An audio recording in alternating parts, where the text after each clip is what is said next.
एक वक्त की बात है, बादशाह अकबर किसी एक बात को लेकर बहुत परेशान रहने लगे। जब दरबारियों ने उनसे पूछा तो बादशाह बोले, हमारे शहजादे को अंगूठा चूसने की बुरी आदत है। कई कोशिश करने के बाद भी हम उनकी यह आदत छुड़ा नहीं पाए। बादशाह अकबर की परेशानी सुनकर किसी दरबारी ने उन्हें एक फकीर के बारे में बताया, जिसके पास हर मर्ज का इलाज था। फिर क्या था, बादशाह ने उस फकीर को दरबार में आने का निमंत्रण दिया। जब फकीर दरबार में आया तो बादशाह अकबर ने उन्हें अपनी परेशानी के बारे में बताया। फकीर ने बादशाह की पूरी बात सुनकर परेशानी को दूर करने का वादा किया और 1 हफ्ते का समय मांगा। जब 1 हफ्ते के बाद फकीर दरबार में आया तो उन्होंने शहजादे को अंगूठा चूसने की बुरी आदत के बारे में प्यार से समझाया और उसके नुकसान भी बताए। फकीर की बातों को शहजादे पर बहुत प्रभाव पड़ा और उसने अंगूठा न चूसने का वादा भी किया। सभी दरबारियों ने यह देखा तो बादशाह से कहा, जब यह काम इतना आसान था तो फकीर ने इतना समय क्यों लिया?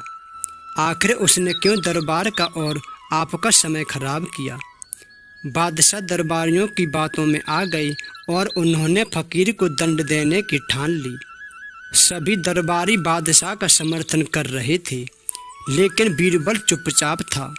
बीरबल को चुपचाप देखे अकबर ने पूछा, तुम क्यों शांत हो बीरबल?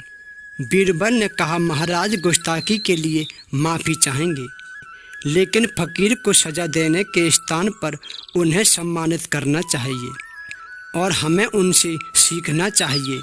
तब बादशाह ने गुस्से में कहा, तुम हमारे फैसले के खिलाफ जा रहे हो।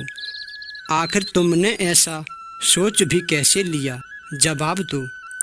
तब बीरबल ने कहा, महाराज पिछली बार जब फकीर दरबार में आए थे तो उन्हें चूना खाने की बुरी आदत थी। आपकी बातों को सुनकर उन्हें अपनी गलती का एहसास हुआ। उन्होंने पहले अपनी इस गंदी आदत को छुड़ाने का फैसला लिया, फिर शहजादे की गंदी आदत छुड़ाई। बीरबल की बात सुनकर दरबारियों और बादशाह अकबर को अपनी गलती का एहसास हुआ और सभी ने फकीर से क्षमा मांगी और उन्हें सम्मानित किया।